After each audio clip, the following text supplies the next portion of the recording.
Hello, my name is Jo Egan. I am a playwright and director, and I am the artistic director of Macha Productions. So I was approached by this woman who said, I've got a really good idea for a play, and I can't tell you how many times people say that to you. But when she came, she started talking to me about what the story was. I went, wow, this really is an amazing idea.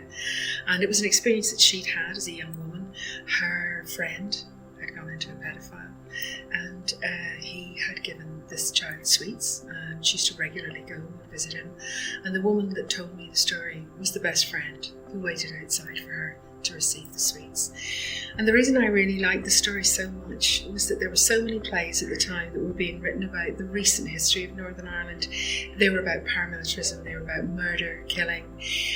This seemed to consume the whole narrative of the Troubles, and I knew that there were stories about women, how women had been coping, how women had been raising families, but also the things that those families had to put up with when civil disorder breaks out. And I thought Sweeties really encapsulated this story. So we then started a 7-year relationship of me interviewing her about what had happened, because she remembered that this had happened, but she didn't remember the detail. I was saying to her, what conversations did you have about this? How old was she when she started going in? How did she start going in? And it took a long time. And in many ways, a lot of the play is about that detective nature of the reveal of what actually happens to this child, and how it comes about that she's going in to visit this pedophile in plain view of everybody in the cul-de-sac that she lived in. Different times, the 80s were different times, but sometimes it's only now, in the safety of where we are, or the relative safety of 2022, that somebody feels safe enough to look back and see what happened in their past. What's palatable for an audience changes as our awareness changes. So sometimes you can create something and an audience completely rejects it. They say, that's not who we are, that's not what our society is. I think there was a little bit of that.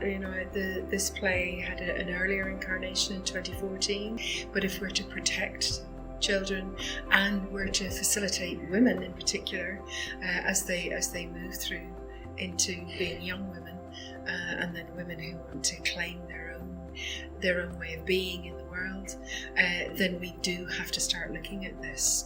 So yes, you try and make it as palatable as possible, and in many ways the fact that we don't have the paedophile present within this narrative is a large part of that. We have two sisters trying to cope with the damage of what's happened over this girl's lifetime.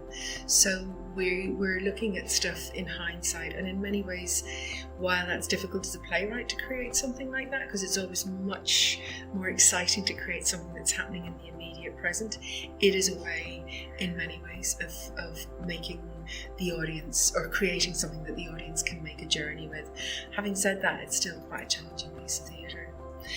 We also see, one of the things we're doing with this is we're going to have a post-show discussion that is also looking at how, when a society breaks down, those abuses can spread out throughout society, and that an actual society itself can be a place of complete toxicity.